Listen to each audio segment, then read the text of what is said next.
Hey Deckers, today I'm going to have a look at 7 awesome games for the Steam Deck. Absolutely perfect to play, and some could be considered hidden gems, but all are great on the deck. Starting off with Spilled. Huge thanks to the developer for giving me a key to test this out on the Steam Deck. This is a fantastically chill little game, all about cleaning up the ocean from a little tugboat. Very simple, chill game, running at a solid 60 plus frames per second on the LCD or OLED. You do want to cap this at 60 on the deck to keep it nice and smooth, or if you don't mind a little bit of jitter and really saving that battery life, then cap it to 30 on the deck. Nothing really in the way of settings, but as you can see, even though it is a very simple game, it will still push over 20 watts if you don't cap that frame rate. So if you are looking to dive into Spilled, then you definitely want to cap that frame rate to be able to play through very happily and not completely drain your battery.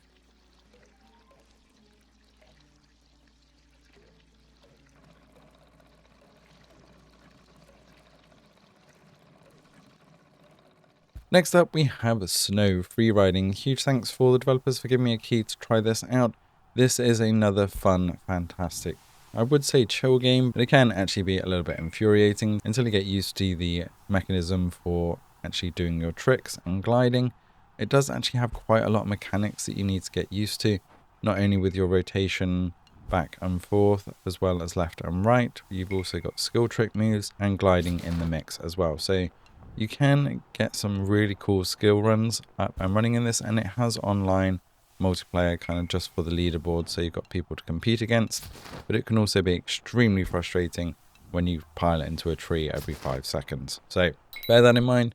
Not a huge amount in the way of settings, so we can run this on high graphic settings and still only push around 13 to 15 watts. So you do want that nice smooth frameness, so you don't bother capping on this one.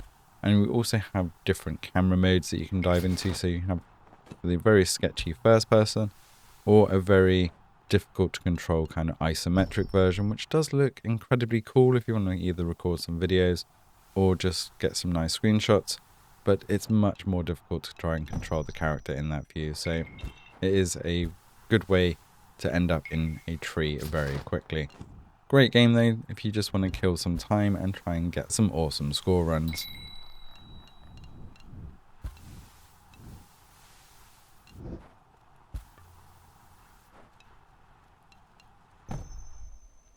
Next up is Suikoden 1 and 2 HD Remaster, Gate, Rune and Dunan Unification Wars. Huge thanks for giving us a key to test this out on the deck. As you can see, it runs at a super solid 60 frames per second and only pushes around 7 to 8 watts on the deck.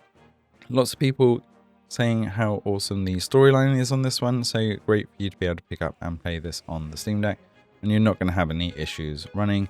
Although you will have a long time playing on the kind of turn-based combat system, as it does trigger very often and can be a little bit frustrating with just clicking the same buttons over and over again.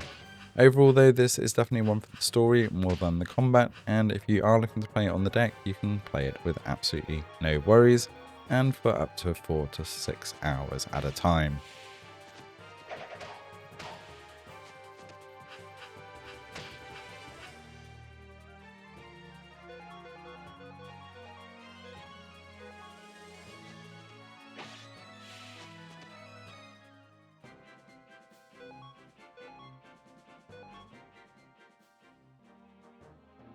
Archons up next, and this one hit my inbox a while back and I thought it was extremely interesting. Definitely one that you either need somebody to pull through on local co-op or via remote play together. And the recommended graphic settings on this, keeping at 60 frame rate, are actually pretty much the best that I've managed to get anyway if I tweak it manually. So kudos to the developer for actually testing this out on a Steam Deck. So the unique thing about this is if you play it single player, then you actually control both characters, one with the left stick and one with the right stick. But this is a co-op bullet heaven type scenario. Though these monsters are actually quite difficult, and you really do ramp up some abilities with even guns and other bits and pieces, and it can be a little bit difficult with a single player trying to control 2 different characters, which can end up on opposite ends of the map to actually complete these maps. So remote play together is supported, so you can play this pretty much like local co-op over the internet, as well as some online matchups and also that local co-op play as well. So definitely one to keep an eye on, especially as a lot of the abilities are in time with the music, and it is extremely satisfying when you get things right. For controlling both characters on your own, especially when you have multiple abilities, can be extremely difficult.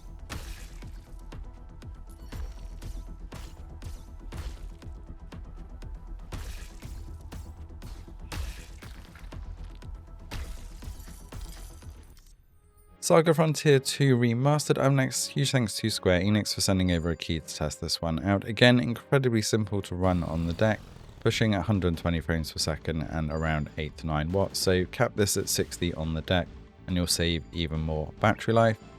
Again, very frustrating with the amount of combat in this one, but if you are into this style of game, then you are going to have an absolutely fantastic time on the deck with this, as it does run perfectly fine.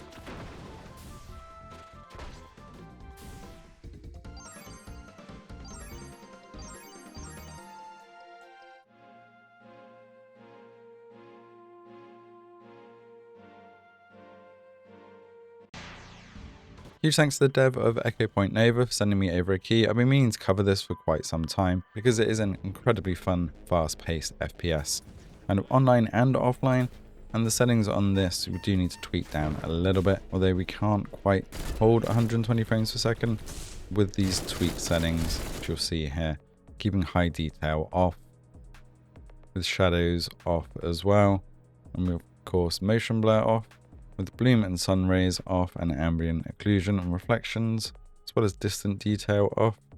We can run this quite nicely. Although a lot of these effects don't make a huge amount of difference on the small screen, it is nice if you can dial those up a little bit later. But if you want to keep that FPS high, because it is an extremely fast-paced game, then you do need to tweak those settings down a little bit. And as you'll see, especially when lots of stuff's going on, we're still only getting around 70 to 80 frames per second on the OLED.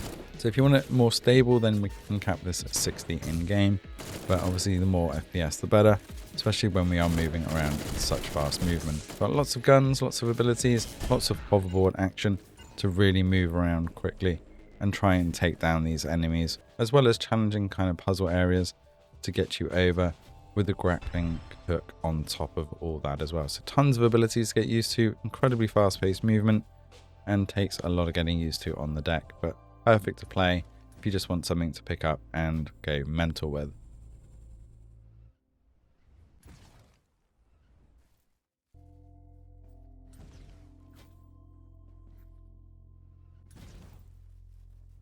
Finishing off, we have 2 Point Museum. Huge thanks to 2 Point for sending over a key to test this one out. I've been a huge fan of 2 Point games for a long time, though I've never really played any on the Steam Deck. So 2 Point Museum came along, I definitely had to reach out and give this one a go. And they have not disappointed with this one. Being able to level up by actually sending people on expeditions rather than just buying exhibits and upgrading your area makes the 2 Point Museum much different to a lot of the others. Settings wise, we have had to tweak this down a little bit as well by turning VSync off, capping the frame rate limit in game to 60 just to bring that wattage down. Keeping things on the medium preset is actually pretty good here. Then we are going to turn depth of field off just to keep things a bit smoother moving around. Though it doesn't hold that 60 frames per second solid, it does still look good and sits around the 18 watt mark, and you can save a little bit more and keep that 60 a little bit more stable if you turn those shadows off. But if you don't mind a little bit of waviness, considering this isn't a hugely movement based game, then you can get those wonderful effects all the way through the game. And having those expeditions open definitely gives a bit of a dopamine hit. Let us know in the comments below if you're going to be picking any of these games up, and if you're already playing them, what settings you've been running.